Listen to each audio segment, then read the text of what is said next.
Assalamualaikum warahmatullahi wabarakatuh. Hai, bertemu lagi dengan saya. Kali ini di mata kuliah Sistem Informasi Manajemen, materi yang akan saya bahas selanjutnya yaitu terkait dengan pengembangan Sistem Informasi Manajemen.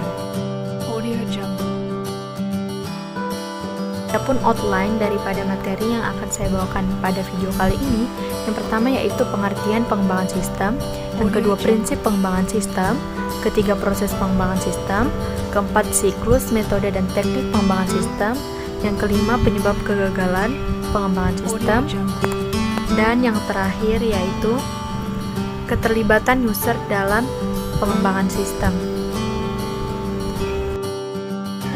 Yang pertama, pengertian pengembangan sistem.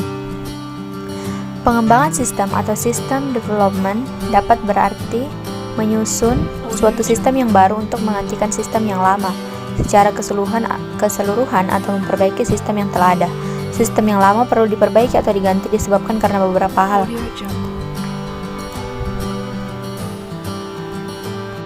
Adanya permasalahan yang timbul di sistem yang lama dapat berupa, yang pertama, ketidakberesan. Ketidakberesan dalam sistem yang lama menyebabkan sistem yang lama tidak dapat beroperasi sesuai dengan yang diharapkan. Ketidakberesan ini dapat berupa, yang pertama, kecurangan disengaja yang menyebabkan tidak amannya harta kekayaan perusahaan dan kebenaran dari data menjadi kurang terjamin. Yang kedua adalah kesalahan-kesalahan yang tidak disengaja yang juga dapat menyebabkan kebenaran dari data kurang terjamin. Yang ketiga, tidak efisiennya operasi, dan yang terakhir ada tidak ditaatinya kebijaksanaan manajemen yang telah ditetapkan. Yang kedua yaitu pertumbuhan organisasi. Pertumbuhan organisasi yang menyebabkan harus disusunnya sistem yang baru. Pertumbuhan organisasi diantaranya adalah kebutuhan informasi yang semakin luas, volume pengolahan data semakin meningkat, perubahan prinsip akuntansi yang baru. Karena adanya perubahan ini, maka menyebabkan sistem yang lama tidak efektif lagi, sehingga sistem yang lama sudah tidak dapat memenuhi lagi semua kebutuhan informasi yang dibutuhkan manajemen. Materi yang kedua yaitu prinsip pengembangan sistem. Dalam prinsip pengembangan sistem ada 9 prinsip. Yang pertama, sistem yang dikembangkan adalah untuk manajemen. Yang kedua, sistem yang dikembangkan adalah investasi modal yang besar. Yang ketiga, semua alternatif yang ada harus diinvestigasi. Yang keempat, investasi yang terbaik harus bernilai. Yang kelima, sistem yang dikembangkan memerlukan orang yang terdidik. Yang keenam, tahapan kerja dan tugas yang dilakukan dalam proses pengembangan sistem. Yang ketujuh, proses pengembangan sistem tidak harus urut. Yang kedelapan, jangan takut membatalkan proyek. Dan yang terakhir yaitu dokumentasi harus ada untuk pedoman dalam pengembangan sistem.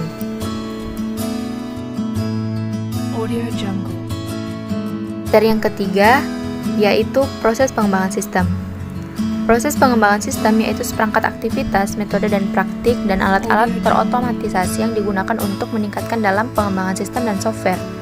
Pada awal berkembangnya sistem informasi, pengembangan sistem informasi dilakukan oleh programmer. Manajemen perusahaan atau user meminta kepada programmer untuk membuatkan program tertentu yang bisa membantu aktivitasnya. Dengan permintaan tersebut, programmer akan meminta data yang harus dimasukkan dan laporan atau informasi yang ingin dikeluarkan. Berdasarkan data dan laporan inilah, programmer mulai dan bekerja. Yang keempat yaitu siklus, metode dan teknik pengembangan sistem. Siklus atau life cycle, dalam hal ini siklus sistem informasi adalah tahapan-tahapan dan tugas-tugas yang harus dilakukan dalam mengembangkan sistem informasi. Tanpa memperhatikan sistem informasi, jenis apa yang akan dibuat dan seberapa luas yang harus dihasilkan. Yang kedua, teknik.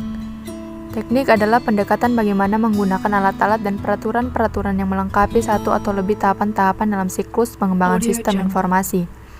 Yang ketiga, metodologi adalah rincian secara menyeluruh dari siklus pengembangan sistem informasi yang mencakup langkah demi langkah tugas dari masing-masing tahapan, aturan yang harus dijalankan oleh individu dan kelompok dalam melaksanakan tugas, standar kualitas dan pelaksanaan dari masing-masing tugas. Teknik-teknik pengembangan yang digunakan untuk masing-masing tugas ini berkaitan dengan teknologi yang digunakan oleh pengembang.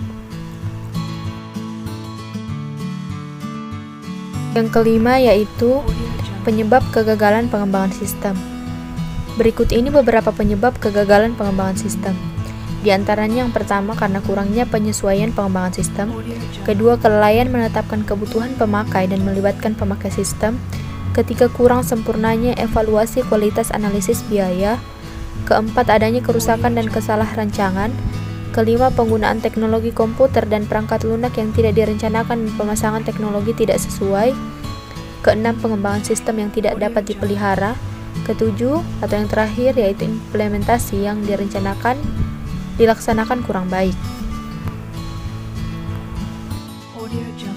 Submateri yang terakhir yaitu keterlibatan user dalam pengembangan sistem.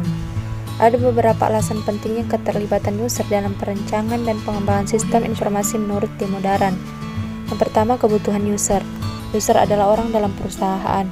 Analisis sistem atau ahli sistem adalah orang di luar perusahaan. Sistem informasi dikembangkan bukan untuk pembuat sistem tapi untuk user agar bisa diterapkan.